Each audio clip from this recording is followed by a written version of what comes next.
qui est grand et vit au siècle des siècles. Celui qui s'appelle Jésus. Alléluia.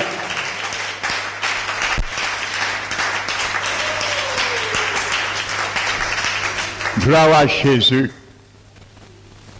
Gloire au Père. Gloire au Saint-Esprit. Céleste Trinité. Un Dieu unique, 3 fois saint, car tu es Saint Père. Jésus-Christ, tu es saint. Esprit de Dieu, tu es saint. Tu es l'alpha et l'oméga, notre Rédempteur. Comme nous l'avons chanté, et ta parole le confirme. Au commencement, tu as fondé les cieux, la terre, et les cieux sont l'ouvrage de tes mains. Ils périront tous un jour, mais toi, Seigneur Jésus, tu subsistes. Ils vieilliront comme un vêtement.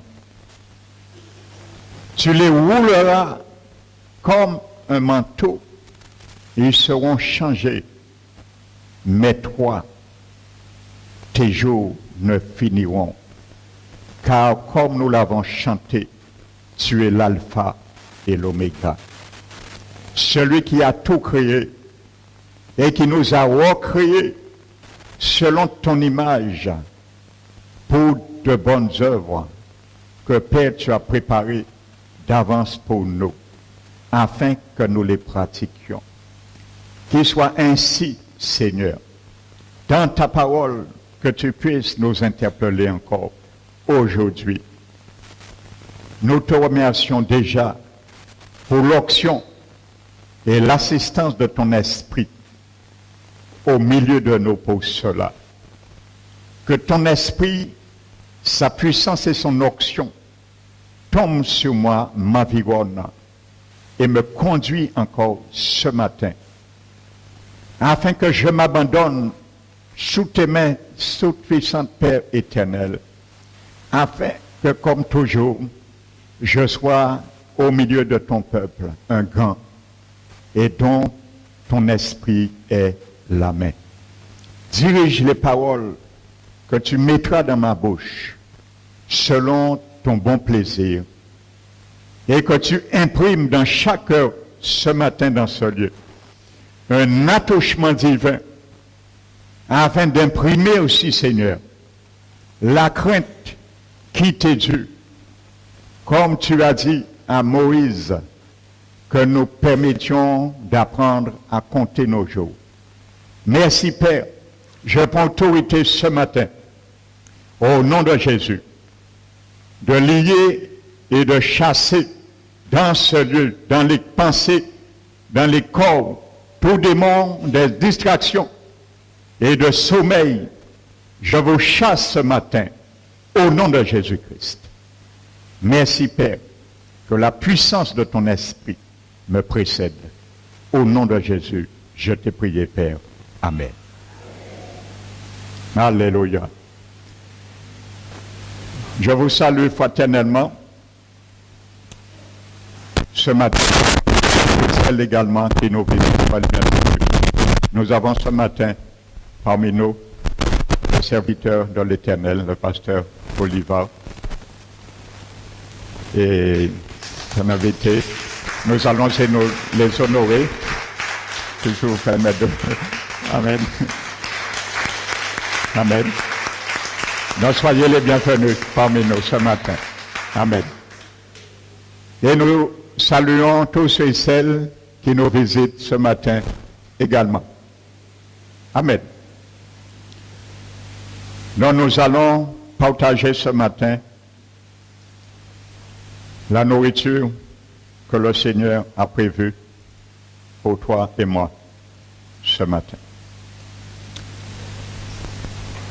Nous allons ouvrir la parole de Dieu dans le livre de 2 Rois,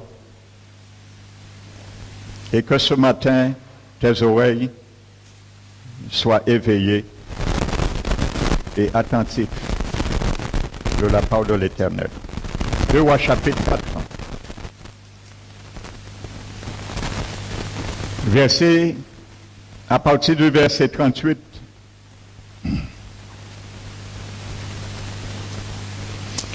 La Bible nous dit, Élisée revint à Gilgal. Et il y avait une famine dans le pays. Comme les fils des prophètes étaient assis devant lui, il dit à son serviteur, nous savons, il s'appelle Géasi, mets le grand pot et fais cuire un potage pour les fils des prophètes. Ça, ce matin que je suis, mon frère, ma soeur, tu es le fils d'un prophète aussi. Il s'appelle Jésus-Christ de Nazareth.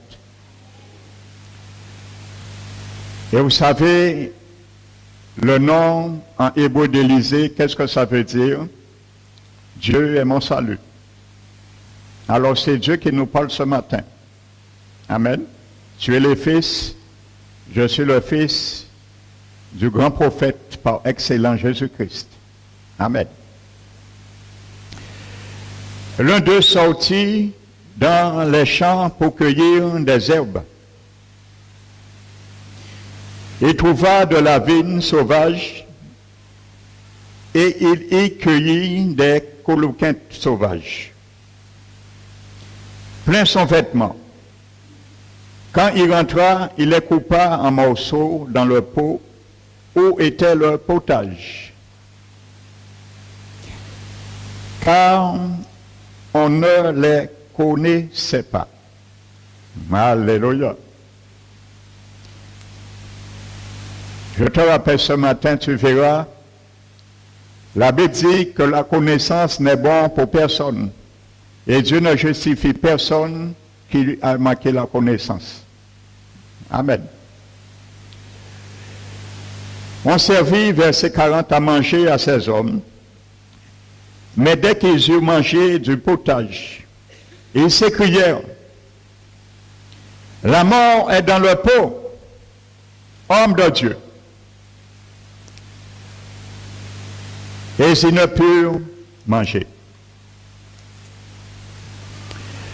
Élisée dit, prenez de la farine, il en jeta dans le pot, et dit, sers à ces gens, et qu'ils mangent. Et il n'y avait plus rien de mauvais dans le pot. Amen. Vous savez, frères et sœurs, le Seigneur veut nous parler ce matin. Vous savez, considérer le pot, c'est ta situation, ta vie. Le pot, c'est la communion fraternelle. La communion que tu as, que j'ai avec le Seigneur, avec ses vertus, avec sa crainte, et par-dessus tout, avec sa parole.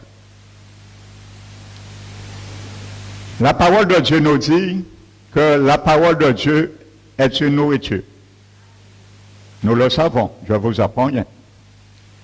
Et Jésus lui-même est cette nourriture par excellence, parce qu'il invite à le manger. Celui qui me mange et qui boit de mon sang n'aura jamais faim. Amen. La Bible nous dit que Élisée demande à son serviteur de mettre cuire un potage dans un pot afin que les fils des prophètes en mangent.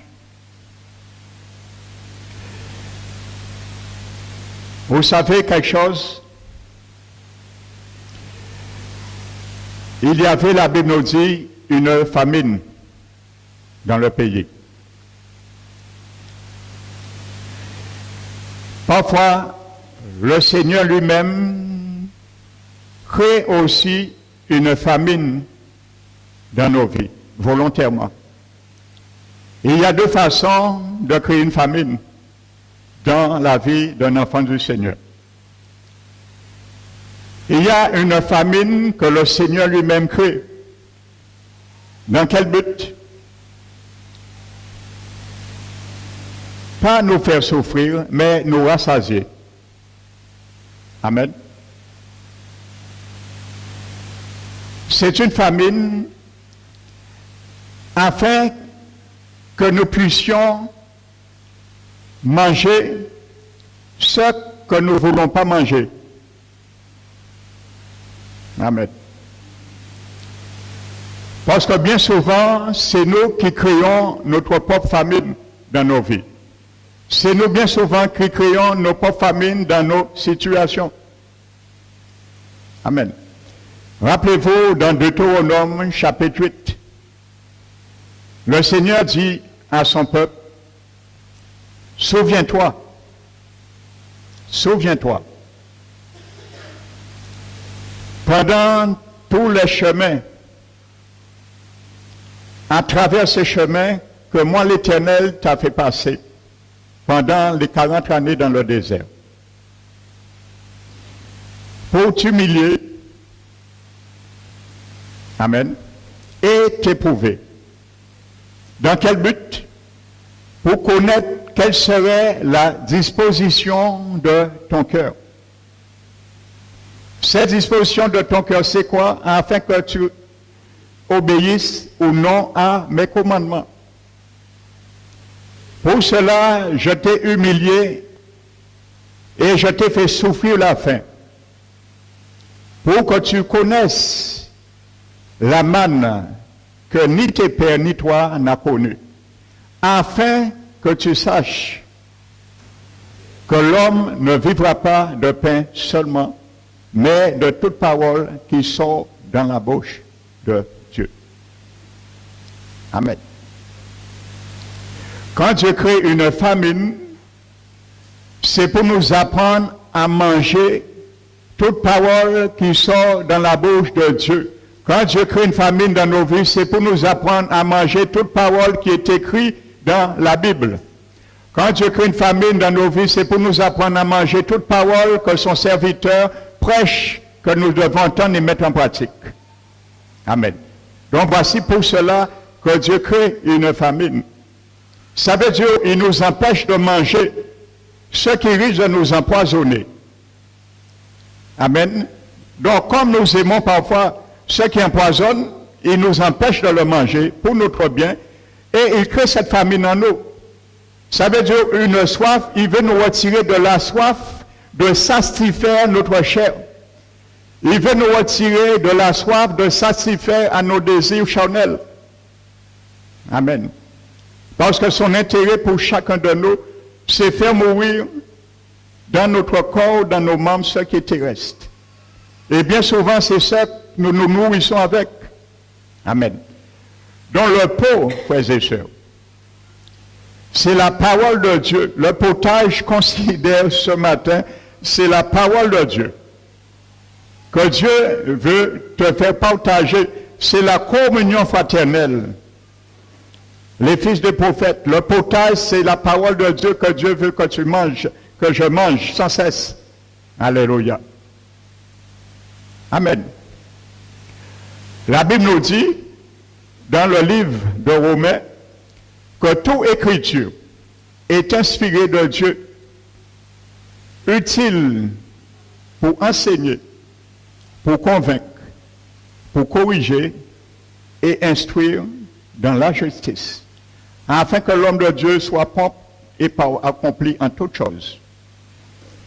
Donc, à la place de toute écriture, tu peux mettre toute nourriture, tout plat préparé par l'Éternel. Alléluia. C'est la même réalité. Afin que nous puissions manger. L'enseignement, la correction, la conviction, l'instruction, ce sont les ingrédients que tu dois manger, consommer. Amen. Toute écriture. Mais bien souvent, malheureusement, nous voulons ajouter d'autres ingrédients de toute écriture qui a été inspirée ou soufflée de Dieu, selon le grec. Alléluia. Donc nous voulons ajouter parfois certains consistants selon nous qui nous fera du bien. Parce que la parole de Dieu n'est pas suffisante. Alléluia. Parce que la parole de Dieu parfois n'est pas suffisante pour nourrir notre esprit. Parfois la parole de Dieu n'est pas assez riche pour nourrir notre âme. Alléluia. Selon notre raisonnement. Pas selon Dieu. Vous comprenez? Alléluia. Vous savez, lorsque le peuple, tant qu'il mangeait la manne, pendant ces 40 années, ils étaient bien fortifiés. Mais ils avaient un moment donné marre. Ils dit, bon Dieu, on bitin papa, nous n'y marre avec pain là. Changez de goutte. Ils avaient marre un moment. Ils étaient las manger la manne.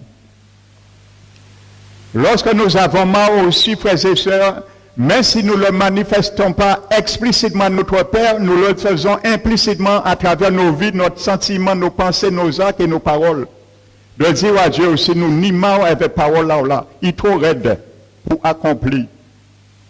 Nous n'y marre avec parole là, changer de goutte. Parce qu'il y a moins trop privation. Et qu'il y a privé moins de trop liberté. Essayez de mettre de goutte rallonge pour qu'elle nous puisse soupe.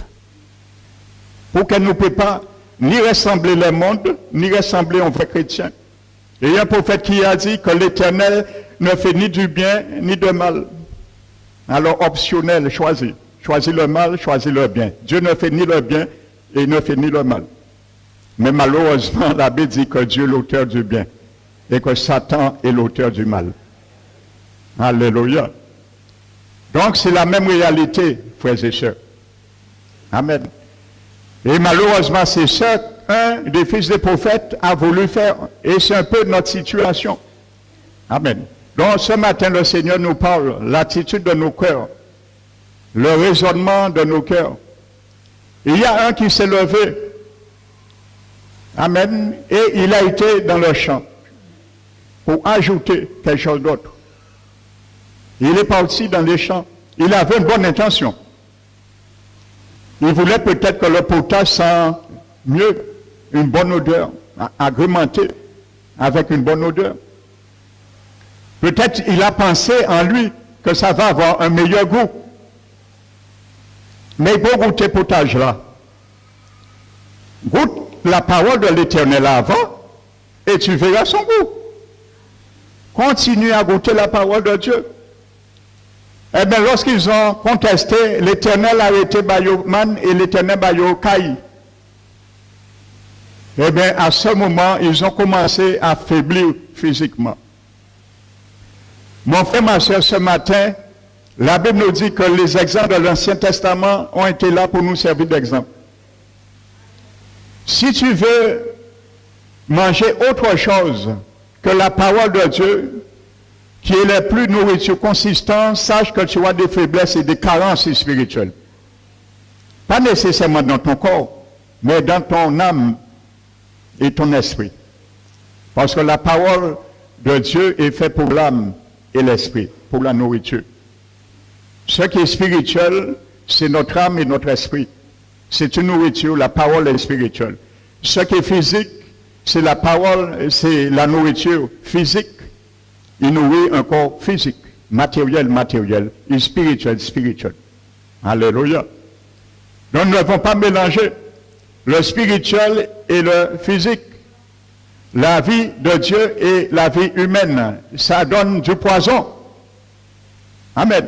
Et ça donne un mauvais goût à nos vies, un mauvais goût à nos attitudes, un mauvais goût à la communion, une mauvaise attitude, ainsi de suite, une mauvaise image. C'est ça que Dieu veut nous démontrer à travers cette récit. Donc, il y a un qui est parti. Il avait une bonne intention. Frères et sœurs. Donc, il a vu de l'herbe Il amassait en quantité. En quantité. Et peut-être il raisonnait en lui. Ah ben je vais faire un bon potage, on va se régaler, on va me demander où c'est que j'ai pris ça pour agrémenter le potage. Mais vous savez, le prophète avait sa vision. Il savait pourquoi il avait dit de faire le potage. Et son serviteur avait le menu. Il savait ce qu'il devait mettre. Donc, Élisée, le prophète, n'a pas demandé à quiconque d'ajouter quoi que ce soit. Donc, son serviteur avait le menu. C'est lui qui devait faire le potage. Et les fils des prophètes devaient se servir et manger. Amen. Donc, notre part, frères et sœurs, c'est quoi? Donner Dieu un coup de main dans sa parole? Non. On ne peut pas donner Dieu un coup de main dans sa parole. Notre but, notre part, c'est accepter le plat que le Seigneur nous donne. Nous n'avons pas d'autre choix. Accepter le plat, la parole, le menu que l'Éternel nous donne chaque jour dans nos vies, que ce soit pendant le culte dans les églises ou chez nous, quotidiennement dans nos vies. Nous devons accepter ce que Dieu nous donne. Et nous devons considérer que ce qu'il nous donne ne peut pas être mauvais. Amen. Donc la Bible nous dit, il s'est servi. Mais il s'est trompé en pensant que ce qu'il a pris était vraiment comestible et ferait du bien. Il a pris des herbes, il a pris des fruits qui ressemblaient à première vue, selon la coloration, la pelure, à des concombres. Et effectivement, ce fruit, le colonquette, ressemble à la concombre. À une différence près. Mais lui, il s'est mis que c'est du concombre.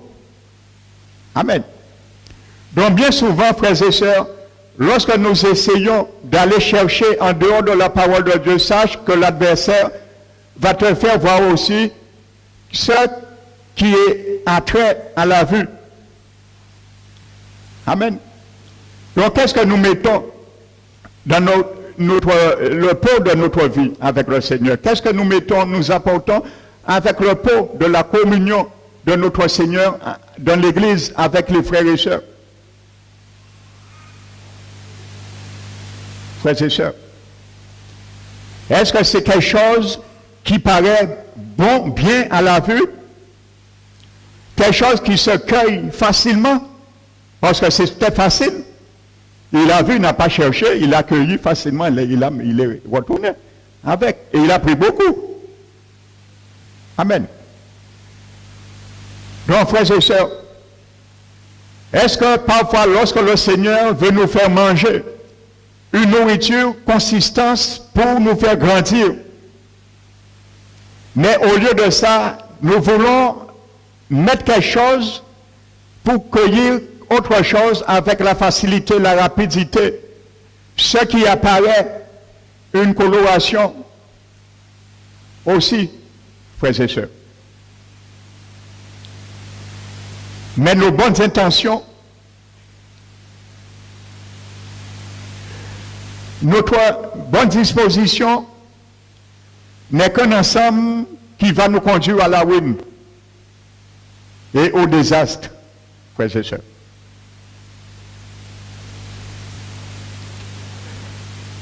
Vous savez, le prophète Balaam le devint. Un jour, le Seigneur, Balak a amené des serviteurs vers lui, lui disant de venir vers nous pour un service, afin de maudire Israël. Nous n'allons pas prendre le récit. Balaam a dit de rester ce soir chez moi. Je vais partir pas avant que je consulte l'Éternel. Vous voyez. Et ensuite, je partirai avec vous. La nuit, l'Éternel s'est présenté à lui. Et il a dit que, qui sont ces gens qui sont venus chez toi? Dieu sait très bien. Dieu connaît la disposition du cœur de Balaam. Il lui pose cette question, c'est pour éveiller la mauvaise disposition de son cœur. Ce n'est pas parce que Dieu ne connaît pas. Quand il a dit à Caïn, pourquoi ton visage est de mauvais mine, il savait pourquoi. Lorsqu'il a dit à Caïn, où est ton frère? Il savait où était son frère. Donc, c'est un peu cela. C'est un peu une rhétorique que Dieu parle. Donc, il a dit que le roi de Moab, Balak, les envoyait ainsi de suite. Dieu lui a dit, tu ne partiras pas avec ces hommes. La réponse de Dieu était claire. Voici nourriture. Tu ne partiras pas avec ces hommes. C'est une nourriture.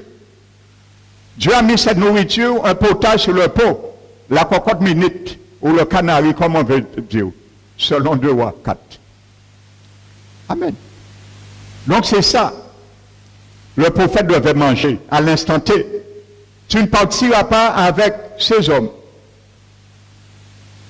Donc le lendemain, il a dit à ces hommes, non. L'Éternel m'a dit non. Donc, dit à vos frères que je vous envoie. Donc c'est ça. Lorsque le Seigneur nous parle, frères et sœurs, c'est pour envoyer les pièges du diable, ceux qu'il a amenés pour nous tromper, pour nous induire en erreur. Mais bien souvent, au lieu de les envoyer, nous nous laissons fasciner par les choses qui se créent facilement. Comme ce fils du prophète. Il est allé prendre quelque chose d'autre qu'on ne lui a pas demandé et qu'on ne lui avait pas dit. Donc, le diable, lui, sache, nous allons voir, il ne va pas essayer de nous empoisonner. Bien souvent, du jour au lendemain, il peut nous empoisonner par petites doses, spirituellement. Il peut nous faire lâcher prise sur les choses de Dieu, par petites doses. Donc, Balak a renvoyé encore une autre équipe, plus performante, avec aussi une promotion. Amen. Dans la coloquinte, dans le pot, c'est la promotion du diable. Frères et sœurs. Ils sont venus et ils ont encore dit que le roi Balak te dit de venir et il va te donner plus d'honneur. Donc, Balaam a fait semblant de refuser, mais au fond de son cœur, comme son cœur était attaché à ce gain, il a fait semblant de refuser, mais en même temps, il disait en lui-même, je veux. Ça me rappelle lorsque j'étais petit, nos parents nous faisaient confesser, lorsqu'on disait, c'est pas nous qui avons fait ça. Les parents nous faisaient dire, de dire je le jure. Amen. Vous vous rappelez, je vous apprends bien, la génération. Je me rappelle chaque fois que mes parents, particulièrement notre mère, nous disaient de dire ça. Je disais, je le jure, et dans mon cœur, je disais pas. À chaque fois. Je disais, je le jure, et dans mon cœur, je disais pas. Donc je disais, je jure pas. À chaque fois. Donc c'est un peu ce que Balaam fait. Il sait que l'Éternel lui a dit non. Mais son cœur est agrippé, attaché à cette promotion, cette affaire. Et il veut jouer le jeu, mais avec Dieu, on ne joue pas de jeu. Dieu lui avait dit d'envoyer ces hommes. Quand Dieu te dit, mon frère, ma soeur, il m'a dit d'envoyer un péché dans nos vies, d'envoyer quelque chose qui ne le plaît pas, envoyer quelque chose qui puisse empoisonner sa parole à notre égard, empoisonner notre communion avec lui, empoisonner notre communion fraternelle avec les frères et sœurs, ainsi de suite. Nous avons intérêt d'obéir. La Bible nous dit que la deuxième fois ils sont venus, Balaam a dit, restez ici ce soir encore. Le Seigneur lui a dit, va avec ces hommes maintenant. Dieu avait déjà parlé, frères et sœurs. Comprenez bien. Dieu avait déjà dit à Balaam de ne parler, il le savait. Est-ce que Dieu c'est un bonbon? Dieu est le créateur de l'univers. Lorsqu'il nous parle, il sait ce qu'il dit. Dieu n'est pas un père humain, frères et sœurs. Bien qu'il agit à notre égard de la sorte. Et encore avec un amour et une sagesse plus infinie. Mais Dieu avait déjà parlé à Balaam. Il a dit, vas-y avec eux. Dieu dit, allez. Il a changé d'avis. Et la Bible nous dit que la colère de Dieu s'est enflammée contre Balaam. Il a dit d'aller et colère contre lui. C'est pour nous montrer la désobéissance, comment attire la colère de Dieu, et Dieu nous permettra parfois, si nous voulons manger autre chose, il va nous laisser. Et la Bible dit, il envoie un ange l'arrêter à cause de sa colère, et après lutte, l'ange lui a dit que j'étais en train de t'empêcher parce que tu as pris un chemin qui t'amène à la perdition. Donc voyez, lorsque nous voulons goûter, lorsque nous voulons manger autre chose de la satisfaction de la parole de Dieu, ça nous conduira tôt ou tard au désastre et à la destruction. Amen. C'est ce qui est arrivé. Donc cet homme est allé, il a cueilli une fausse vision. La Bible dit, manque de connaissance, mon peuple périt. Ceux qui pensent au premier abord être bien à la vue de l'homme n'est un issue qui amène à la mort.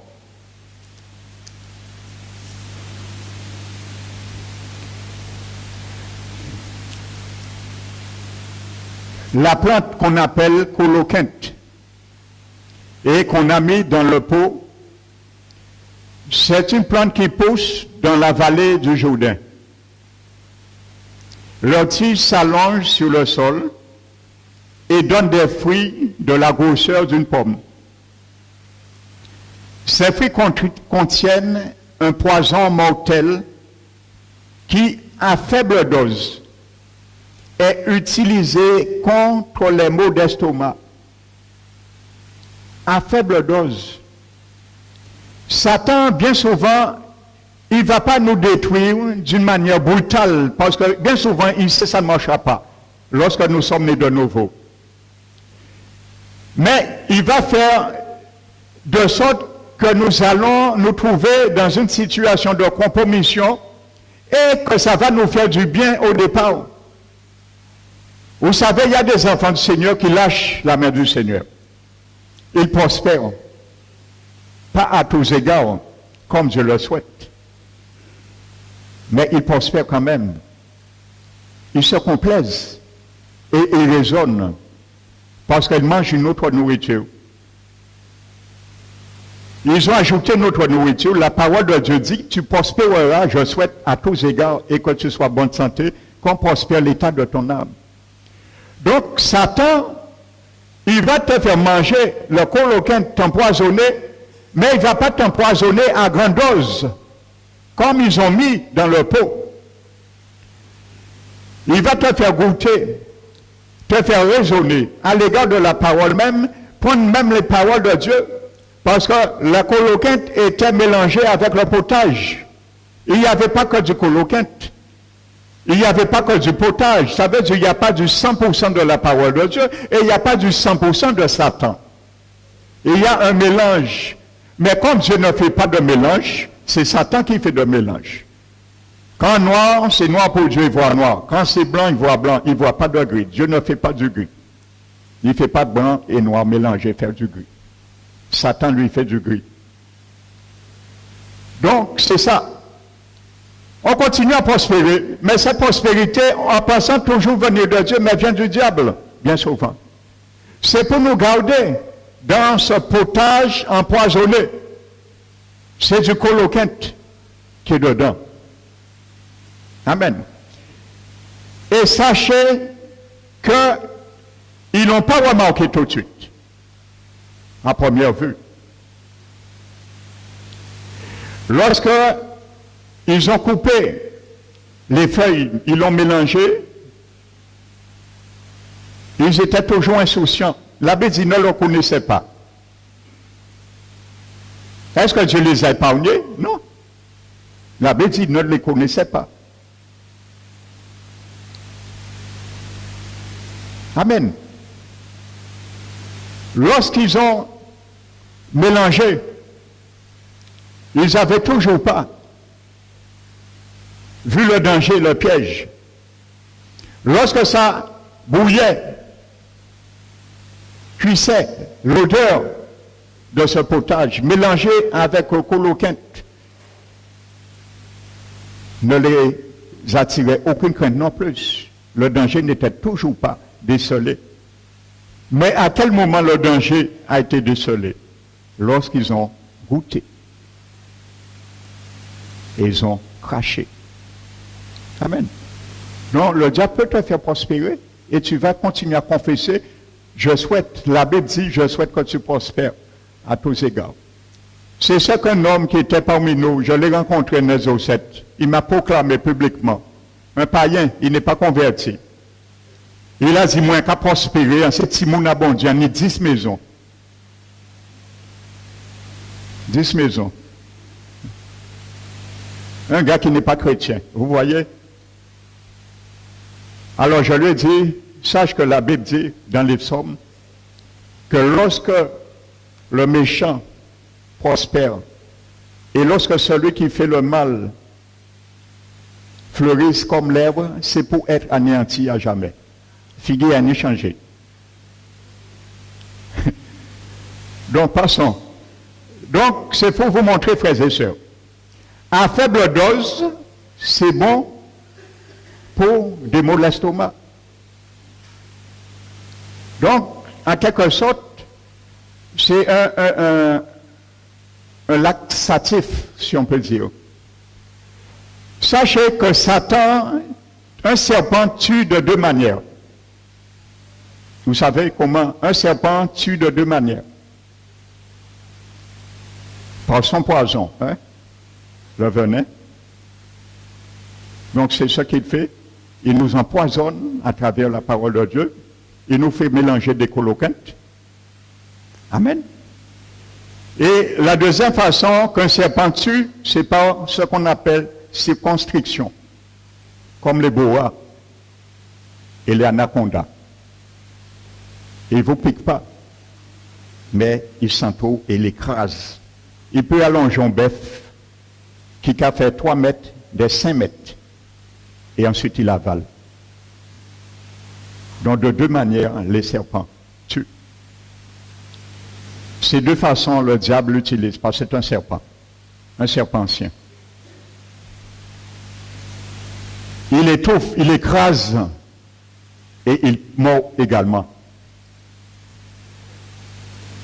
Donc, il peut aussi t'accoutumer, t'assister dans la désinvolture, petit à petit, parce que tu ne vois pas le danger.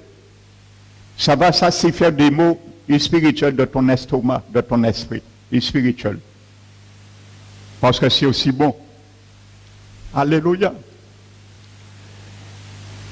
Je continue la définition de coloquinte. À petite dose est utilisé contre les maux d'estomac. Les pépins sont parfois utilisés par les Bédouins à la place du pain dans les temps de grande disette. Et il y avait une famine. Quand Dieu crée une famine, je l'ai dit tout à l'heure, à ce moment, l'adversaire aussi peut te donner aussi ce poison pour satisfaire aussi des moments de grande disette et spirituelle dans nos vies, pour mettre dans le pot, dans la casserole, la cocotte minute de nos vies, de nos communions, de nos situations, de nos bénédictions.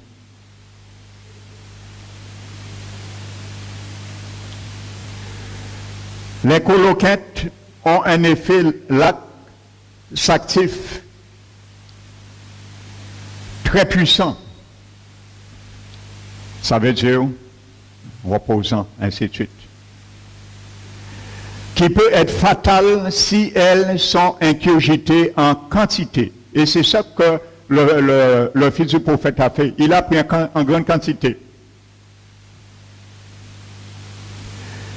Cette plante a des sarments et des feuilles semblables à celles des concombres de nos jardins. Le fruit est d'un jaune vert de la grosseur d'une orange, mais allongé. Il est si amer qu'on l'a surnommé le fiel de la terre. Et on peut aisément le confondre avec le concombre, le fiel de la mer. Donc la Bible dit également que bien souvent, ce que nous aimions, ça rentre dans nos palais comme du miel, mais devient amer dans nos entrailles. Quand il devient amer dans nos entrailles, bien souvent, il est trop tard, frères et sœurs. Ils ont le temps de le voir. Lorsque c'est venu amer dans leurs entrailles, ils ont le temps de vomir. Mais combien d'enfants de Seigneur qui n'ont pas le temps de vomir aujourd'hui? Ça veut dire qu'ils ne peuvent plus revenir. Ils ont atteint un point de non-retour. Donc ça commence comme ça. Alléluia, le diable nous donne des tités. Alléluia, des petits thés, mais il ne nous le donne pas en grande dose. Donc ce sont ces subterfuges. La Bible dit les arbres du fauve sont pernicieuses. Ils ont des desseins coupables afin de perdre le malheureux. Quand même, il est dans sa cause. Donc si Satan, avec les armes du fauve, arrive à perdre le malheureux, quand même il est dans sa cause, il sait comment agir. Frères et sœurs, ne minimisons pas les œuvres du diable, ses plans. Paul l'a dit, hein? Nous ne devons pas ignorer le dessein du diable afin d'avoir l'avantage sur lui. Satan connaît la parole mieux que nous. C'est un esprit. En plus, il était, n'oubliez pas, il était le chef de la louange. Donc Satan était un adorateur, premièrement au ciel. Il était le chef de la louange. Amen. C'était un représentant du ciel aussi. Parce que la Bible nous dit, si nous lisons bien Ézéchiel et Ésaïe 14, la Bible dit que tu étais revêtu de pierres étincelantes, ainsi de suite. La posture d'un souverain sacrificateur. Celui qui fait la médiation entre Dieu et les hommes. Donc il avait aussi cet office. Amen. Donc il connaît les Écritures, frères et sœurs. Il connaît comment tromper. Pourquoi le diable aujourd'hui, regardez la manière, le filet, le plus gros filet aujourd'hui des derniers siècles, au XXIe siècle, et malheureusement beaucoup de jeunes, voire même des adultes chrétiens nés de nouveau, sont tombés déjà dans ce filet. Et il y en a beaucoup, s'ils ne se tiennent pas debout sur la parole de Dieu, s'ils ne mangent pas le bon potage de la parole de Dieu, tombera encore dans ce filet. Le filet de la musique. Il n'y a pas plus de grands filets aujourd'hui que Satan détruit les jeunes chrétiens aujourd'hui. Il est un adorateur. Il connaît la musique. La Bible dit des tambourins étaient préparés pour toi avant même ta naissance. Il connaissait les instruments par cœur. La harpe, le luth, les instruments à cordes, le chalumeau, les trompettes. Il connaît. Il n'a pas perdu ce ministère. Satan n'a pas perdu ce ministère hein, de la musique et de la louange. Il n'a pas perdu. Il l'a gardé. Mais il le garde et l'utilise à mauvais escient. C'est pour cela, regardez tant d'acteurs, tant de chanteurs qui font des pactes avec lui.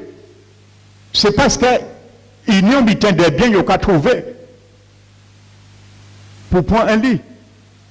La musique, les paroles. Vous savez, lorsqu'il y a des chanteurs qui font des pactes avec le diable, il y a des paroles de musique et des paroles, ils n'ont jamais mis en partition. Ils font que faire le pacte, ils décident de faire un CD, ils entendent la musique et les paroles dans la langue qu'ils choisissent. Et il faut qu'enregistrer. Et après le mettre sous partition. Tout leur est donné. Ils n'ont pas à se péter la tête. Donc le diable n'a pas perdu ce ministère. Détrompons-nous. Mais au détriment de leur âme après pour l'enfer. Ça, Satan peut dire.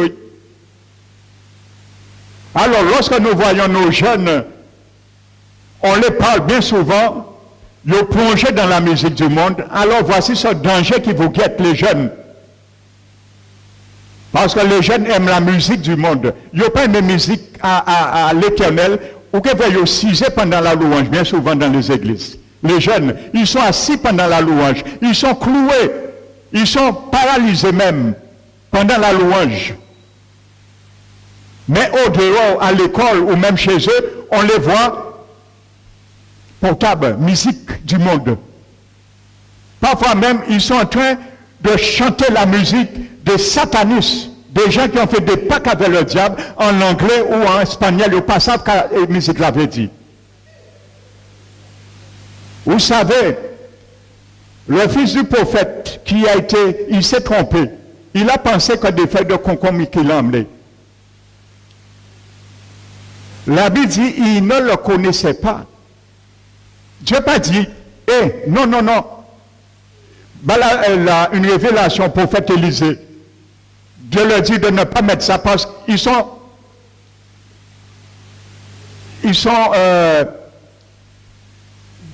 excusables. Ils ne le connaissaient pas. Non. Proverbe, la Bible dit, 19, le manque de connaissance n'est bon pour quiconque. Amen. Vous savez, une fois, j'ai eu l'affaire ici à faire une délivrance sur une jeune fille de 12 ans.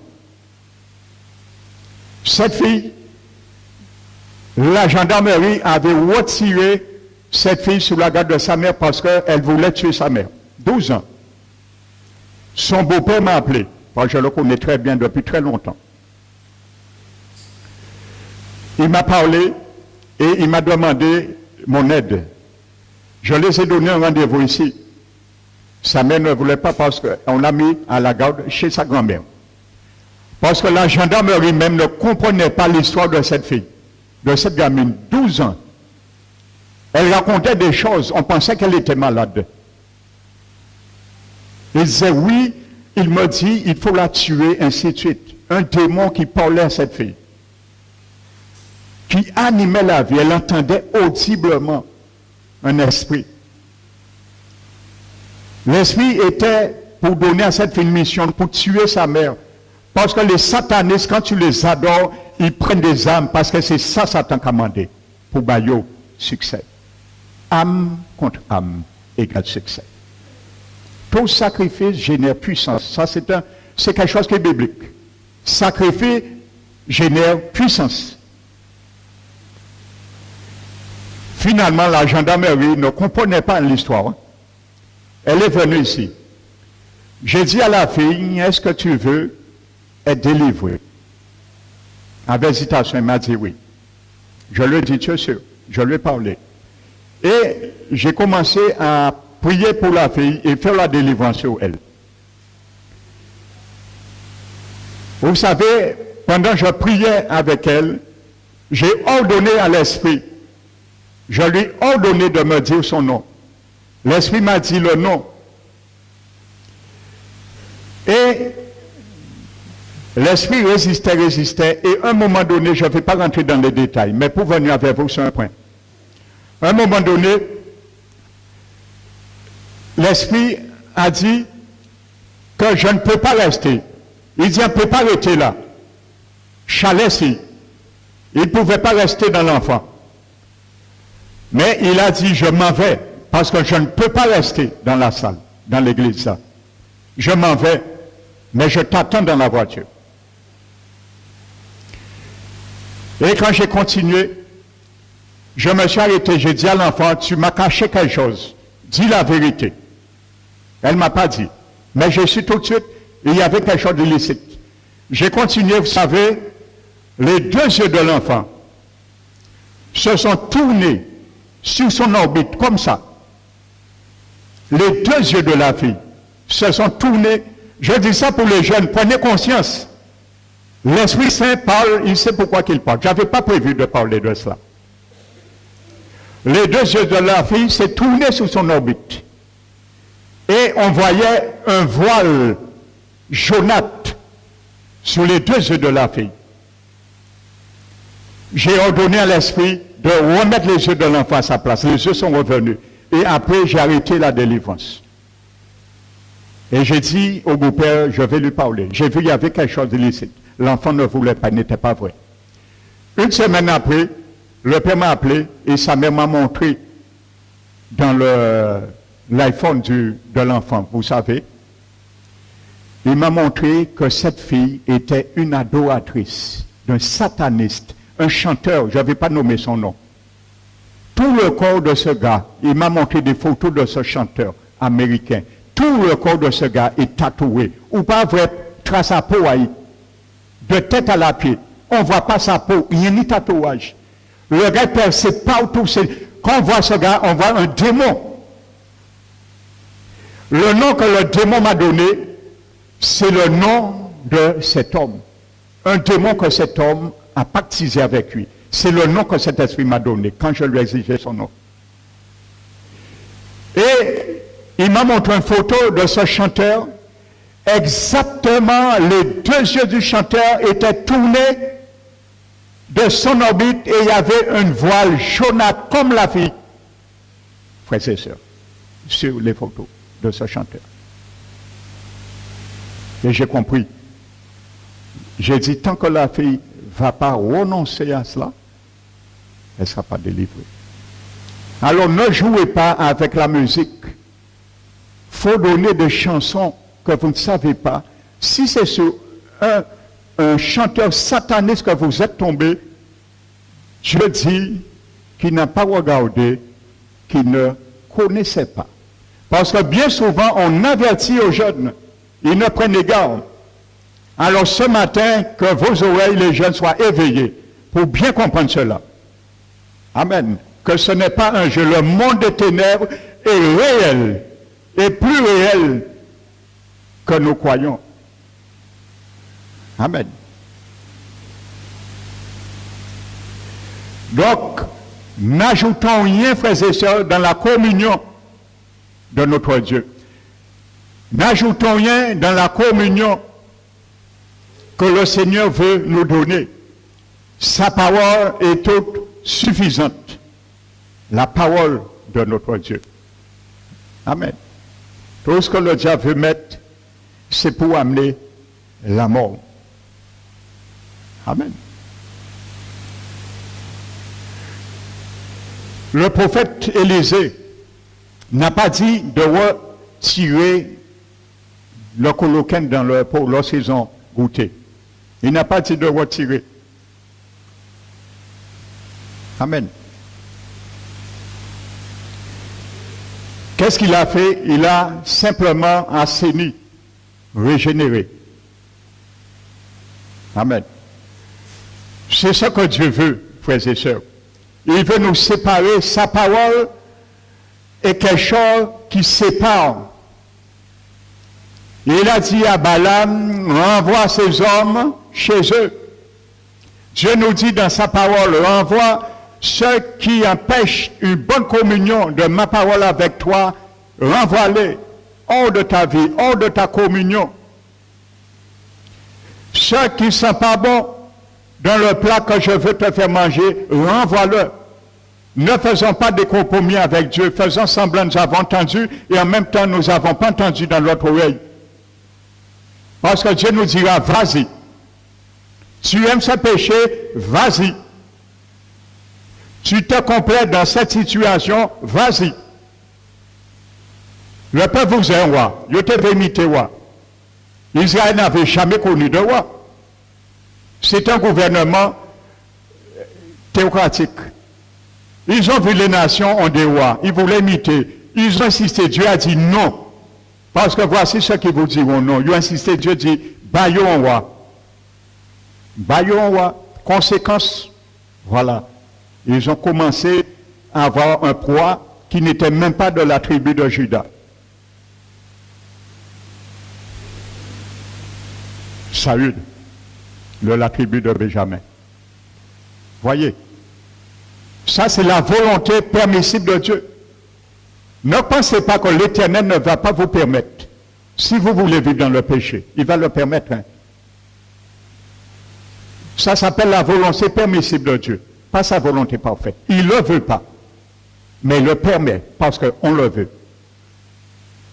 Parce que s'il nous ligote incessamment, nous aurons tendance à prendre notre Père pour un dictateur, un légaliste.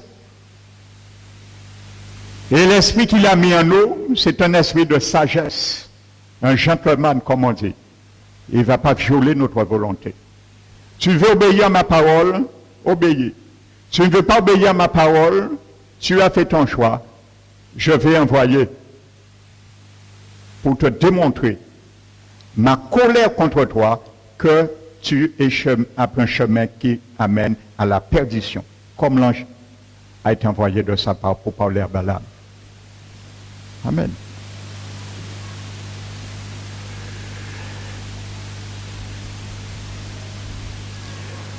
Prenons pour verbe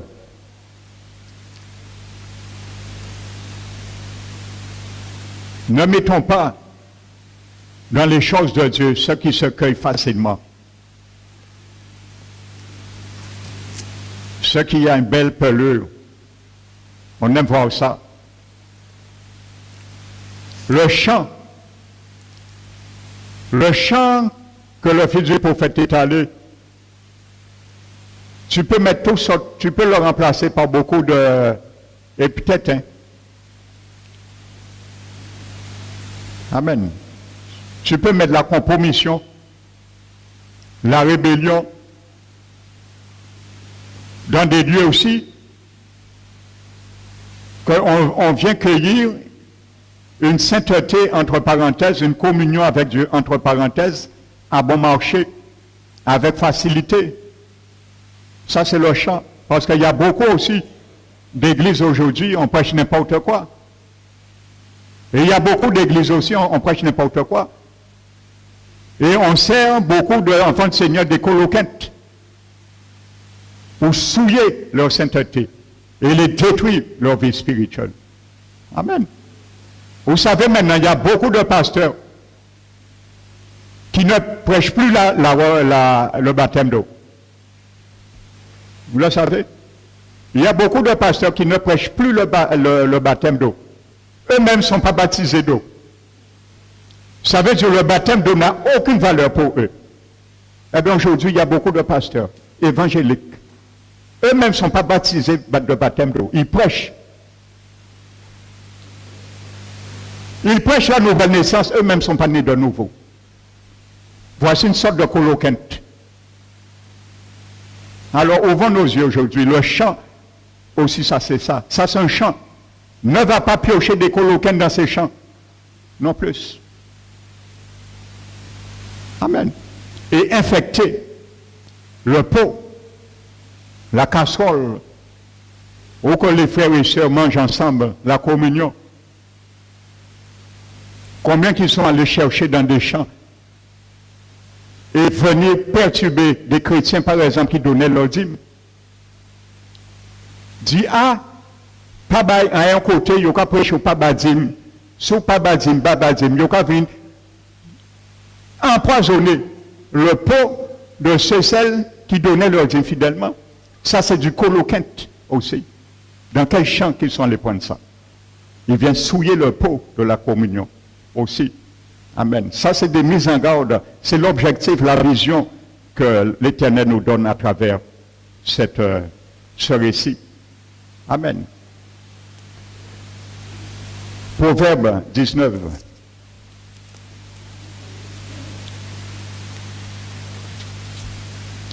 Verset 2. Le manque de science n'est bon pour personne. Et celui qui précipite ses pas tombe dans le péché. Non, voyez? Il a précipité ses pas, il est tombé dans le péché, dans le poison en plus. Ce qui est grave. Alors ne va pas chercher dans n'importe quel champ ce que Dieu, mon frère, ma soeur, t'a pas demandé d'aller chercher. N'ajoute rien dans sa parole. La Bible dit la parole de Dieu, elle a été épurée 7 fois, épurée. N'ajoute rien de peur que tu sois repris et que tu sois trouvé menteur. C'est ça que dit la parole de Dieu. Amen. Parce que tu risques de crier aussi un jour, ô homme de Dieu, il y a du poison, la mort dans le pot. Amen. Il y a beaucoup qui n'ont pas eu le temps de crier ça. Ils sont partis. Amen.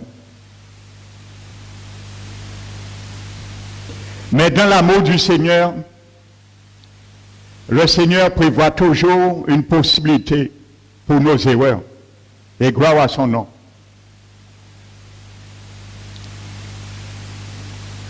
Pour tout ce qui a été affecté et infecté dans nos vies. Amen. C'est ce qui arrive lorsque nous mettons des coloquettes dans l'œuvre de Dieu, dans nos vies, ainsi de suite. Dans toutes choses.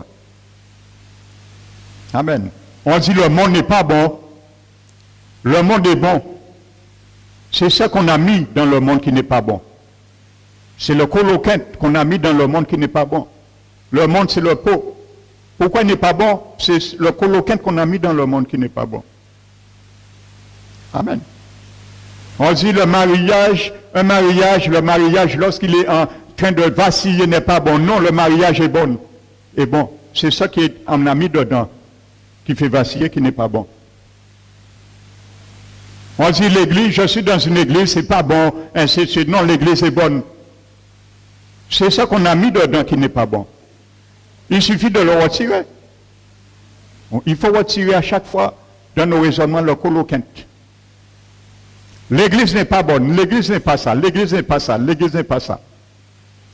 Maintenant, pour que l'église soit ça, qu'est-ce que tu apportes?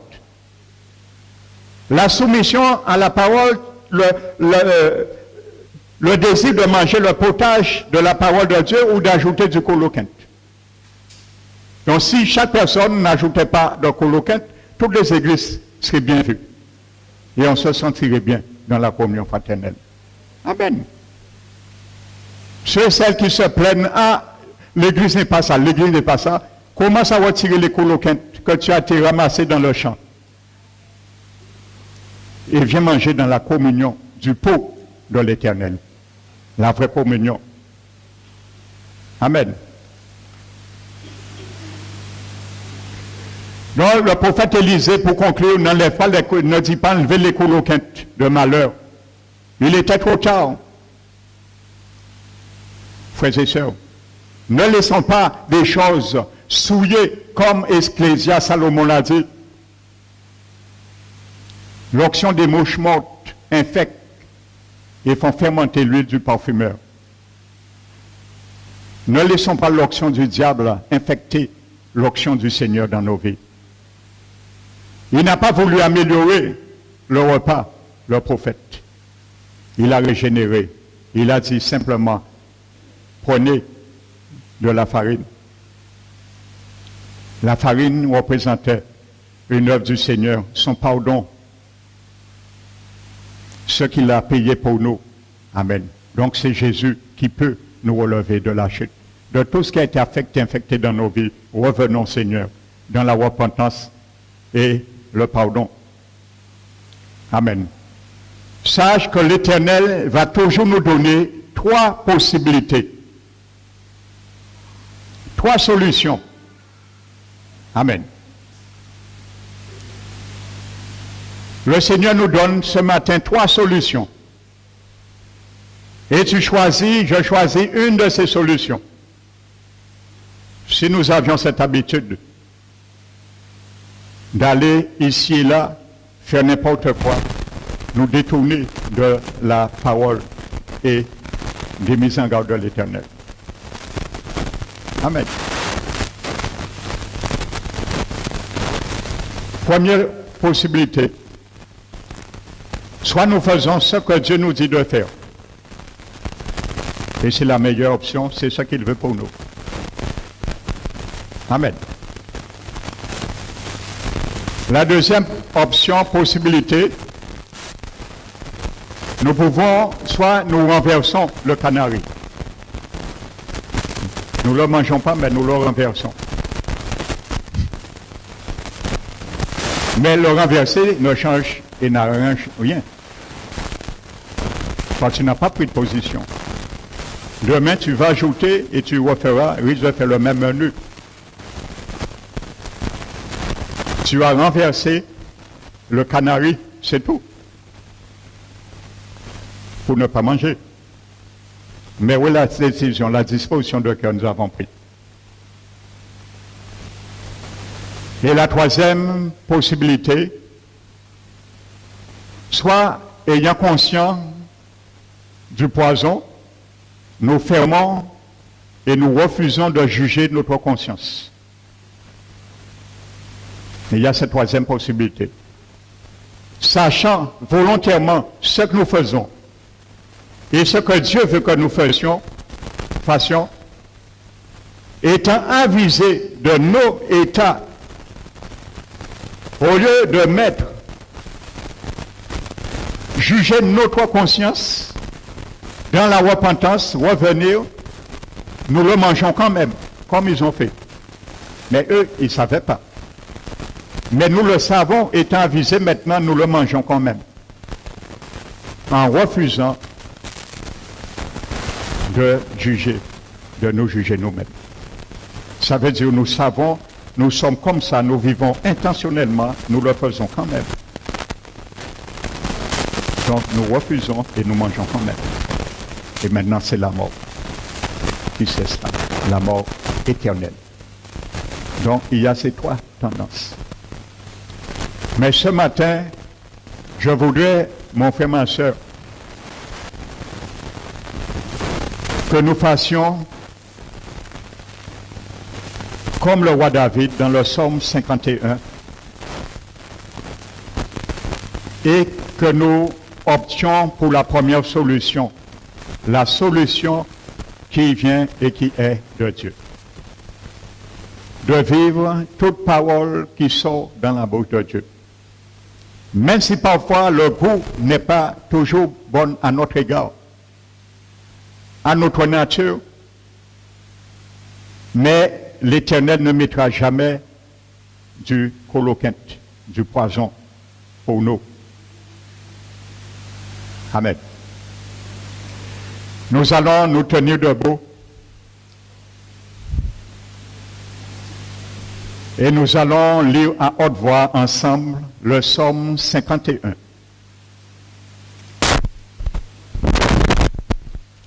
Parce que c'est ce que les Corinthiens ont fait. Vous allez lire le récit dans 1 Corinthiens chapitre 11, versets 17 à 34. Ils venaient prendre la Sainte Seine dans l'église, dans le cœur, avec un esprit de parti, qui était l'abnégation de l'unité du corps. Et étant avertis, ils refusaient de se juger. Comme celui qui sait qu'il y a du poison, on a mis de coloquettes dans le pain, il aussi le mange quand même. Et il se retrouve dans la mort. C'est ce que les Corinthiens faisaient.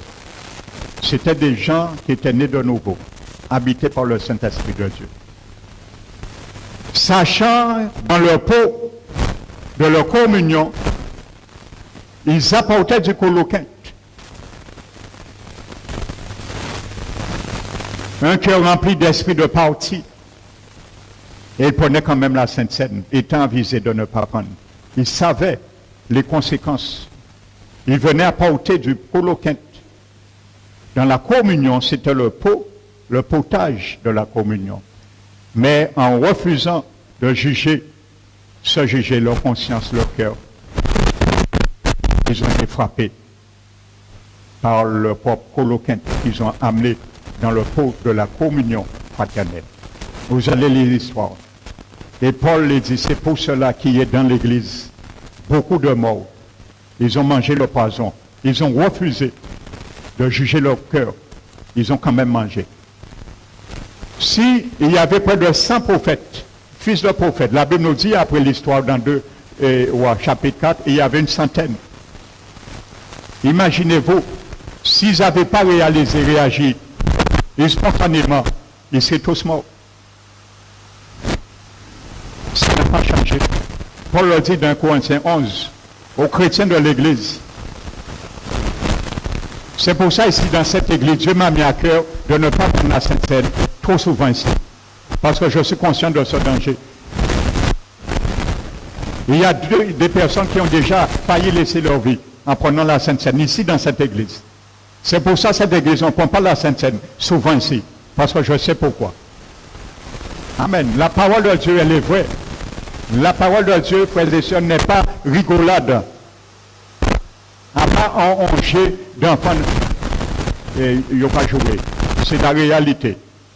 Eh bien, c'est pour cela qu'il y a parmi vous beaucoup de morts, beaucoup d'infirmes et de malades. Je ne dis pas toute maladie vient de cela, mais c'était résultat de ce coloquin qu'ils amenaient dans la communion. Amen. Alors, les répétitions est salutaire. Lorsque nous prenons dans la Sainte Seine, chassez-le. Si tu sais que tu n'es pas vrai avec Dieu, abstiens-toi ce jour-là. Amen. Je ne cesse de le répéter. Nous allons lire le psaume 51 ensemble. Dieu me met à cœur que nous le lisions ensemble. Nous le proclamons. C'est une prière. Ce n'est pas un psaume, c'est une prière. Et que ça soit ma prière et ta prière de tout ton cœur ce matin. Amen. Nous allons le dire à haute voix ensemble. À partir du verset 2. Au verset 3 plutôt, qui nous concerne. Ensemble. Ô Dieu, aie pitié de moi dans ta bonté. Selon ta grande miséricorde, efface mes transgressions. Lave-moi complètement de mon iniquité et purifie-moi de mon péché. Car je reconnais mes transgressions et mon péché est constamment devant moi. J'ai péché contre toi seul et j'ai fait ce qui est mal à tes yeux, en sorte que tu seras juste dans ta sentence, sans reproche dans ton jugement. Voici, je suis né dans l'iniquité et ma mère m'a conçu dans le péché. Mais tu veux que la vérité soit au fond de ton cœur. Fais donc pénétrer la sagesse au-dedans de moi. Purifie-moi avec l'hysope et je serai pur. Lave-moi et je serai plus blanc que la neige. Annonce-moi l'allégresse et la joie. Et les eaux que tu as brisées se réjouiront. Détourne ton regard de mes péchés. Efface mes iniquités. Ô Dieu, crée en moi un cœur pur. Renouvelle en moi un esprit bien disposé. Ne me rejette pas loin de ta face. Ne me retire pas ton Esprit Saint. Rends-moi la joie de ton salut et qu'un esprit de bonne volonté me soutienne. J'enseignerai tes voies à ceux qui les transgressent et les péchés reviendront à toi. Ô Dieu, Dieu de mon salut, délivre-moi du sang versé et ma langue célébrera ta miséricorde. Seigneur, ouvre mes lèvres et ma bouche publiera ta louange. Si tu avais voulu des sacrifices, je t'en aurais offert, mais tu ne prends point plaisir aux holocaustes. Les sacrifices qui sont agréables à Dieu, c'est un esprit brisé. Oh Dieu, tu ne dédaignes pas un cœur brisé et conquis. Répands par ta grâce tes bienfaits sur Sion, bâtis les murs de Jérusalem. Alors tu agréeras des sacrifices de jeté, des holocaustes et des victimes tout entières. Alors on offrira des taureaux sur ton autel. Amen. Alléluia.